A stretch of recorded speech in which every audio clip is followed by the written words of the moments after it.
North Carolina has kind of made it clear they want out of the ACC, but there is another option available. You are Locked On College Football, your daily podcast on all things college football. Part of the Locked On Podcast Network, your team every day. Welcome, everybody, to another episode of Locked On College Football. I'm your host, Spencer McLaughlin. Thank you so much for making this your first listen or your first view every day. Part of the Locked On Podcast Network, your team every day, and your daily source to stay up to date with the biggest stories in the greatest sport on planet Earth: realignment, coaching carousel, the portal, and more. We've always got you covered. My man Isaac Schade of Locked On Tar Heels is joining me here to start today's show because North Carolina is noisy again in the realignment space. And a statement came out via UNC trustee Dave Boliek. I hope I'm pronouncing that correctly. Brett McMurphy tweeted this out, quote, "He is advocating for UNC to join a higher revenue league. That's what we need to do," Boliek said. "We need to do everything we can to get there, or the alternative is the ACC is going to have to reconstruct itself. I think all options are on the table." This is a very direct and public comment, Isaac, that if and I think when Florida State and Clemson are successful in their lawsuits against the ACC and they're able to void the grant of rights and leave the league, that North Carolina will be the next team in line. I think that's right, Spencer. And I've been saying lately that I think North Carolina is like, oh, you guys are going to go ahead and sue. Well, we're just going to sit around and see what happens with this, and then we'll make our decision, right? So that's exactly it. I think that's the play here. This comes, by the way, for those who are unaware, as the ACC spring meetings are going on. So AD Bubba Cunningham isn't even on campus right now. He's going to be back Thursday for meetings with the Board of Trustees. But a big part of this statement from Bolick comes out of the Board of Trustees asking on Monday for an audit of the athletics department. And so there's a lot of things at play here for sure. Yeah, and the audit is tied to the funding that is referenced in the statement that I read a moment ago. That's kind of where they're looking at it from, is, hey, we need to get more money because we're not making enough. Is that really what's driving North Carolina to let something public like this get out?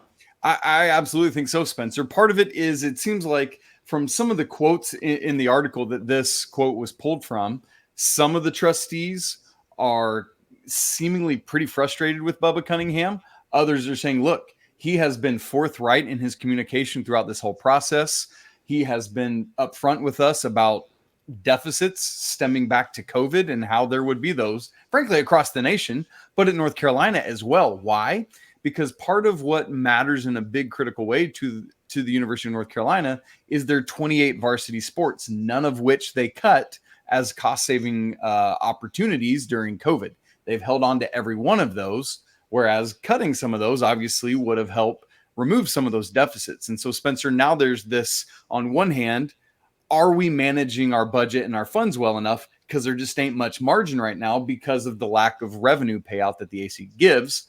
On the other hand, okay, so then that means if we want to, do we want to try to maintain all that? Yes or no? If so, then we got to figure out new revenue streams. Obviously, one of which is making your way to the to the SEC or the Big Ten. They feel more like a Big Ten school to me than the SEC.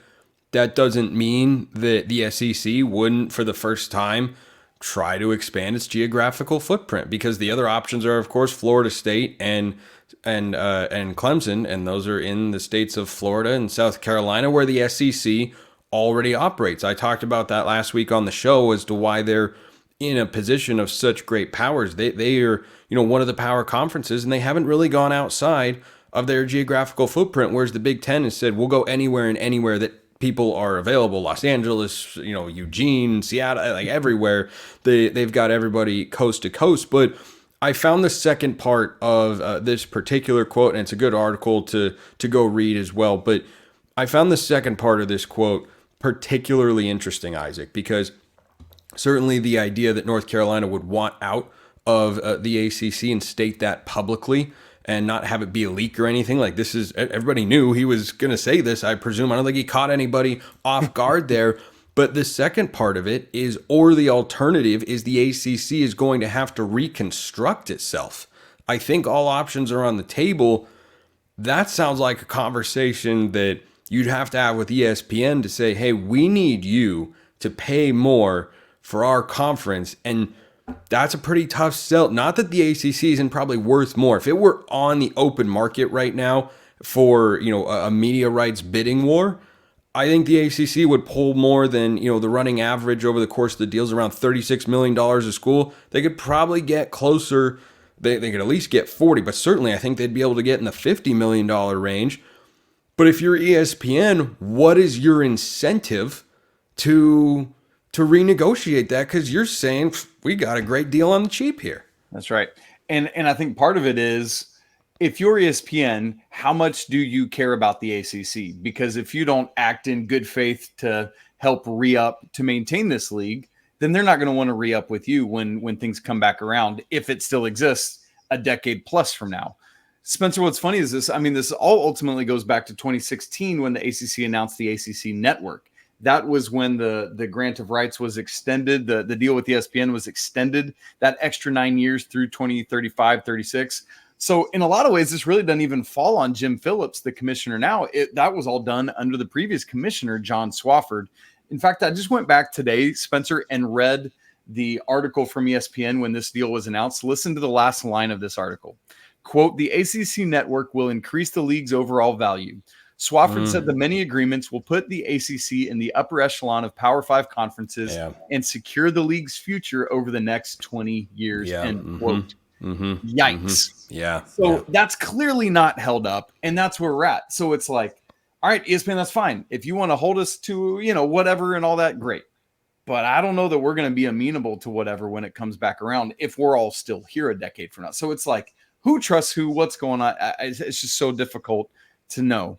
So bottom line to me with North Carolina, they very much feel like the linchpin in this whole thing, Spencer, at this point, because it's been made public that they are kind of top of the list because of their entire athletic department for both the Big Ten and the SEC, but also their next move in terms of the ACC is critical for, can this conference continue to exist, or can it reinvent itself, as that last part of that quote says? North Carolina's next decision, I think, is key for a lot of people to keep their eyes on. Yeah, it is, because if you lose Florida State and Clemson, but you keep everybody else, I think that version of the ACC can live on. It's not in a great situation. It's not an ideal spot. It's not as competitive of a league, but if you put those teams against what the Big 12 currently has, it is absolutely comparable. And you can say, well, the Big 12 would be better, but is there a Grand Canyon-sized chasm? No, I don't think there would be.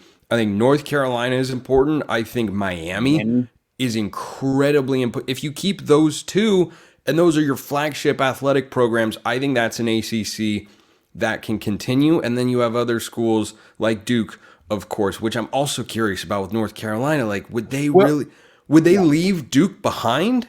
But here's the other thing, Spencer. Interestingly, so the UNC system, Duke is a private school.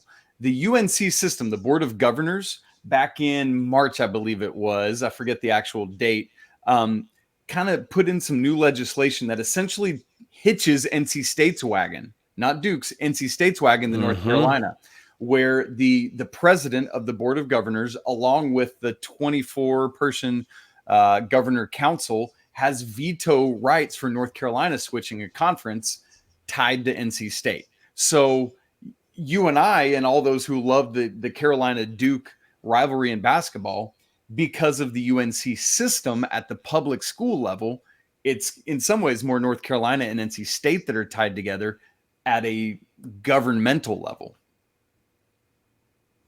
That just makes it all the more complicated, and we have no idea yet how this is going to play out, but North Carolina is going to do something. They're either going to leave or they are going to force a reconstruction of the ACC. Isaac Schade, Locked On Tar Heels, fantastic stuff. Thank you, Isaac. My pleasure.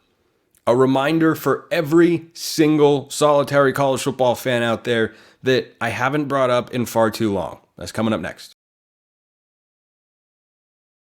Before we get to the G5, let's get to our friends over at LinkedIn. When you're hiring for your small business, you want to find quality professionals that are right for the role. That's why you have to check out LinkedIn Jobs. LinkedIn Jobs has the tools to help find the right professionals for your team faster and for free. LinkedIn is not just another job board. LinkedIn helps you hire professionals you can't find anywhere else, even those who aren't actively searching for a new job but might be open to the perfect role. In a given month, over 70% of LinkedIn users don't visit other leading job sites. So if you're not looking on LinkedIn, you're looking in the wrong place. 2.5 million small businesses use LinkedIn for hiring because 86% of them get a qualified candidate within 24 hours. Hire professionals like a professional on LinkedIn. Post your job for free at linkedin.com/lockedoncollege. That's linkedin.com/lockedoncollege to post your job for free. Terms and conditions apply. A reminder for every college football fan out there, there is going to be a group of 5 team in the college football playoff this year and next year and every year after that, really, because, well, we have auto bids and that's the way this works. I'm not a fan of it personally, but I am a fan at some level of the G5 having access to the playoff. It's fun, but the idea of the G5 having their own playoff and national championship, I think that's a pretty good idea. That's not the world we live in right now.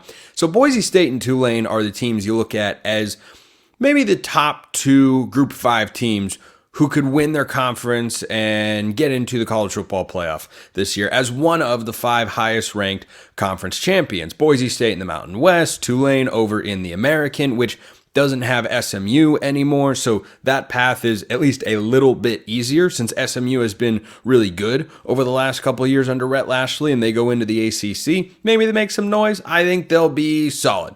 That's kind of my gut feeling on SMU and the ACC. But Boise State, one of the favorites in the Mountain West, the defending champs, of course, after a rather tumultuous season in which their head coach was relieved of his duties. The interim comes in, and then he wins a few games in a row, Mountain West championship, and they go, well, we got to hire this guy now. Obviously, he was the defensive coordinator under the previous guy. So that's just the way things roll. But I like Boise State. I like Tulane. Now, Tulane's got a new head coach. Boise State's got a new head coach.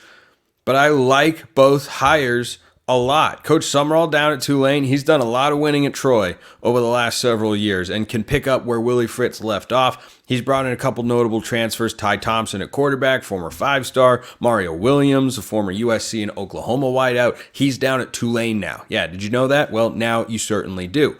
But these are not the only schools that in the group of 5 ranks should be thought of as playoff contenders. It's not a 2-team race. It's not even a 2-conference race. The Mountain West and the American are the 2 best leagues, but you can't overlook the Sun Belt. And heck, last year, Liberty would have been in the college football playoff because they were ranked ahead of SMU. They got to play Oregon in the Fiesta Bowl, and they promptly got shellacked over there, but still, they were the team that was in. Someone is going to have one of these spots. They'll be in over a 9-3 SEC team or a 10-2 ACC or a 10-2 Big 12, and someone's not going to be happy about it. And I'm just going to do segments like these so that I can tell you in advance, don't say I didn't warn you, because I am indeed warning you here. But one team I want to look at here is James Madison. So James Madison lost their head coach this offseason. He went to go take the head job at Indiana in the coaching carousel. They bring in a guy named Bob Chesney, who you probably haven't heard of before this segment, hence the purpose for it. He spent the last 3 years at the FCS level. He was coaching at Holy Cross, and let me tell you, this guy knows how to coach ball. That's all there is to it. 29 wins at Holy Cross over the last 3 seasons. Here's the most impressive part. Because FCS schedules and records, they can get a little janky because of the caliber of opponents you're playing, number of times you play in FBS school. Against conference foes, against those who, in theory, have got at least something resembling equal footing and financial backing and everything like that and resources, 17-1, Bob Chesney. Going into his first year with James Madison, who, by the way, were in a Cinderella underdog story last year in college football. They had College Game Day get there. James Madison's big-time athletic department going from the FCS to FBS level. They're the poster child for what a successful FCS to FBS jump can look like. They just won a March Madness game. They were in a bowl game last year. They were undefeated. They were ranked in the AP, but they couldn't be ranked in the playoff, and it was a whole debacle and whatnot. But here's where James Madison is going to let you know whether or not they can be a serious playoff contender. Because if you win the Sun Belt with schools like Coastal Carolina in there, yeah, you can absolutely be one of the highest ranked or the highest ranked Group of 5 conference champion. But the measuring stick will come on September 21st. James Madison travels to North Carolina to take on a revamped Mack Brown team. And look, I'm not particularly high on the Tar Heels this year. That said, a road game against a Power 4 school in the ACC, who we were talking about earlier, that's going to be the benchmark. And we'll talk about a benchmark game for another team to keep in mind in just a moment. But James Madison, I would not sleep on the Dukes. They're very, very serious about supporting their athletic department over there across the board. And the results have been really good. We'll see if Bob Chesney is the right hire. He's been really, really good. I expect him to succeed. Let's talk about Memphis, because SMU, aforementioned on this segment, is in the ACC now, not the AAC, which clears the path. Now, UTSA could be in the mix here, but I wanted to talk about Memphis specifically. How many games do you think Memphis football, which has appeared in a New Year's Six game in this era, by the way, how many games do you think they won last year? Just off the top of your head, what do you think their record was? It was 10-3. Best year yet under head coach Ryan Silverfield. And that's the sort of thing where you go, he's been there for several years and they suddenly popped. Is he figuring something out? Well, in the talent acquisition department, he's certainly not shy about utilizing the transfer portal. And hey, I'm here for it for a Group of 5 school. Transfer portal swings both ways. It's often discussed or talked about in the sense of, well, these Group of 5 schools, they're just going to lose their best players. You're going to have guys that never would have given your school a consideration, might not even have heard of it, except that they're not finding the opportunities they wanted to elsewhere, and suddenly they come to your school. Top 45 portal class, the Memphis Tigers, one of the highest in all Group of 5. 25 players total, including a pickup, who I think is being underrated by 24/7 Sports, in Elijah Herring, linebacker from Tennessee, led the Vols in tackles last year. I'd expect him to have a big year for the Tigers this season, but you bring in 25 guys a year after you went 10-3? No SMU to deal with? Look, I think this is pretty close to a 3-horse race in the American Conference. Not that there aren't other teams that are good, that are capable, but Tulane, Jeff Traylor at UTSA, head coach, who was kind of tied to the Texas A&M job, but was not ultimately selected. Of course, Mike Elko, the hire, their former defensive coordinator. Tulane, UTSA has been a really steady program, and Memphis. Those would be the teams I'd look for in the American Conference to come out as a conference champion. And look, where they're going to be ranked at the end of the year, hard to know. But if you come out of it with 1 or 2 losses, you can very easily be inside the top 25 and be the highest ranked Group of 5 team. So I would absolutely not sleep on Memphis. I mentioned earlier benchmark games for a Group of 5 school. Let's talk about Fresno State, because Fresno State, again, just kind of quietly, ho-hum, what do you know? They had another 9-win season. And is it everything that Fresno State wanted last year? Probably not, because Fresno State's got very high standards, and they have achieved very good things whilst playing in the Mountain West this year. And I expect them to be a contender, because as long as you've got Jeff Tedford in charge over there in Fresno, number one, they're probably going to be able to score some points. And number two, they're probably going to be a pretty good football team. Their benchmark game comes early in the year. They play at Michigan. This is a big noon kickoff game. That's going to have a lot of eyeballs. Defending national champions in Ann Arbor early in the season. No, I don't think Fresno State walks into the big house and walks out with a win. Though if you'd predicted that about Appalachian State circa 2007, you would have been called crazy, ignorant, hating, and whatnot, and then you would have been right, oddly enough. However, I don't foresee that happening here. I think the Bulldogs probably struggle against Michigan's defense, which will once again be one of the best in college football. Won't be what it was last year. Will still be very good. Might have the best defensive line still in the Big Ten, maybe in the country. It is very, very good, and that'll be tough for Fresno State to deal with. But they don't need to win that game to set their expectations for the rest of the year. They need to show that they can play at a high level for 4 quarters and just hang around, like put up a good fight. A moral victory is absolutely in play there for Fresno State. So James Madison, Memphis, Fresno State, group of 5 teams that cannot be ignored, in addition to Boise State and Tulane, who would be my top 2 picks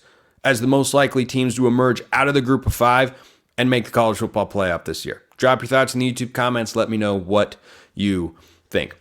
Speaking of the group of 5, UCF was there like an hour ago, and they're just not there anymore. They have left that life behind. That's coming up next.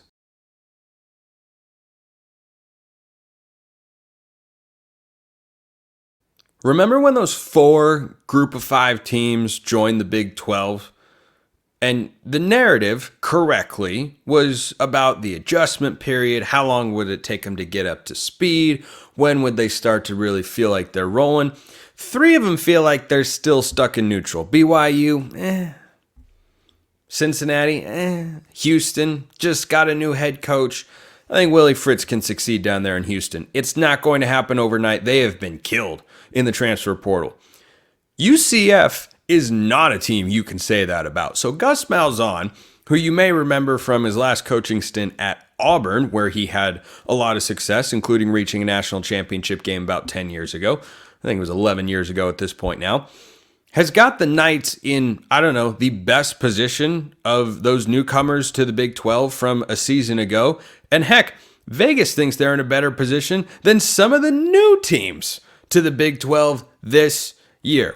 UCF has got a win total of 7.5.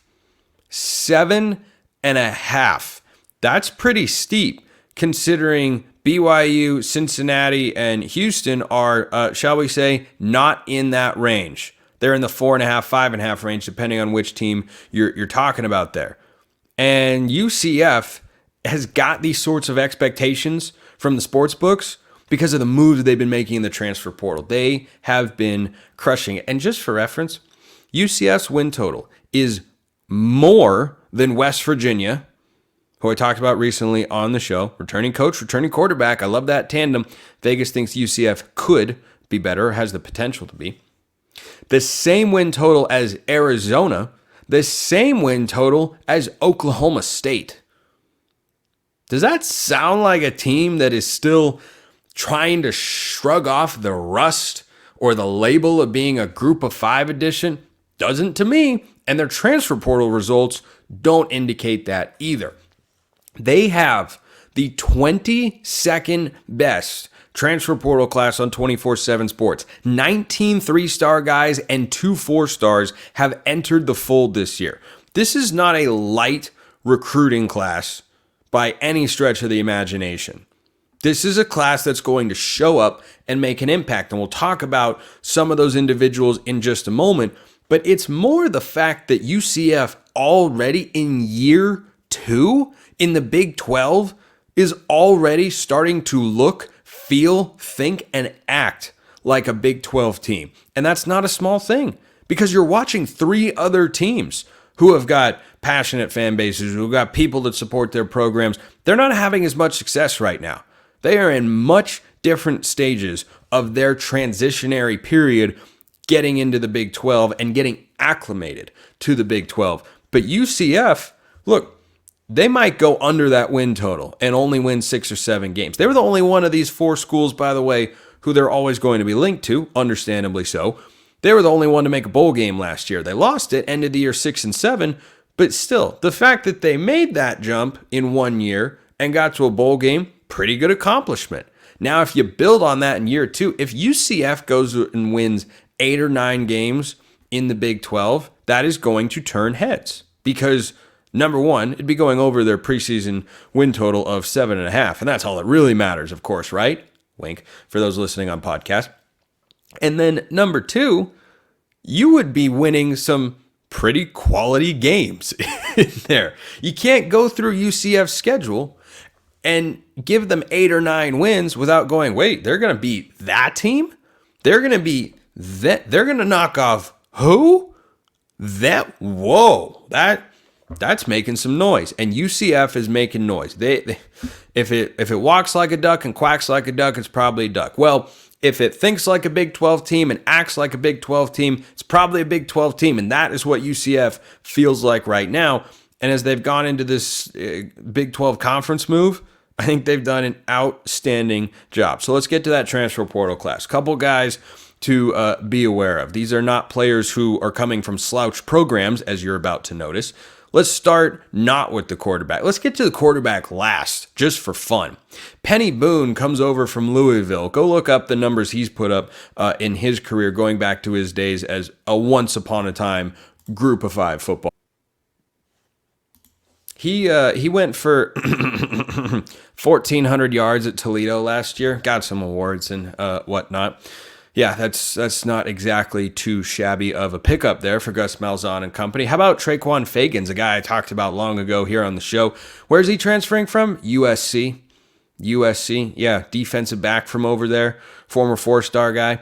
How about Nigel Kelly, someone who Alex Dono of Locked On Canes has been pretty high on with the way that he just hasn't quite been able to maximize his full potential. But again, these are players that notable programs, not UCF, not Central Florida, are typically going to go out and land, but Central Florida's landing them. Again, these are just the highest rated guys in 24/7 sports.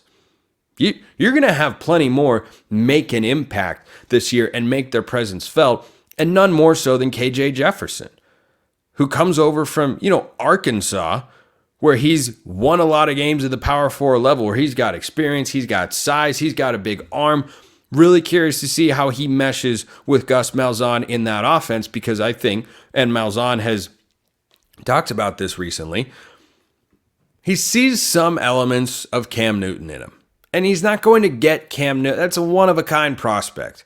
Stylistically, though, there's an element of familiarity, and I like that for Gus Malzahn. And I've always liked Gus Malzahn. I thought he was a good coach at Auburn. Didn't think they should have moved on from him, least of all for Brian Harsin, who they never really seemed to want and didn't give a great opportunity to. And Gus Malzahn has just gone to UCF. He's just put his head down, got to work, got coaching, and started winning football games. And that is the expectation. And it's a big year for UCF, because when you make offseason moves like this, it's one thing to go out and get these players and make an impact, make a name for yourself, make people turn their heads and go, wait, Penny Boone ended up where? Wait, KJ Jefferson's transferring to where? He's going down to Florida? He's going to play for the Gators? No, he's going to play for the Knights. Get it right. It's another thing to put that onto the field. And certainly, acquiring talent is the first step in the process. But it is a process. Step 2, get everybody on the same page. Step 3, go execute out on the field and deliver. And if they do that, before you know it, you're going to look up and UCF will be a perennial, 7 to 9 win program in the Big 12. Does that feel out of reach? Because I don't think it does. Vegas thinks they're a better team on paper than Colorado, whose win total is 5.5. Better than West Virginia, who's at 6.5. Better than Arizona State, who's at 4.5. So the expectations, the attention, the offseason moves, they've been made for UCF. But can they translate that to results on the field? I think anything more than 6 wins from a year ago, as long as you improve your record from last year, I think that's a successful year. Doesn't have to be a Big 12 championship caliber season. But remember, if they go over that win total, which Vegas thinks is just as likely as going under, that's at least an 8-win team. What does an 8-win Big 12 team look like? Maybe the Knights will find out. Appreciate everyone listening. I will see you next time. And until then, hope you have a wonderful rest of your day.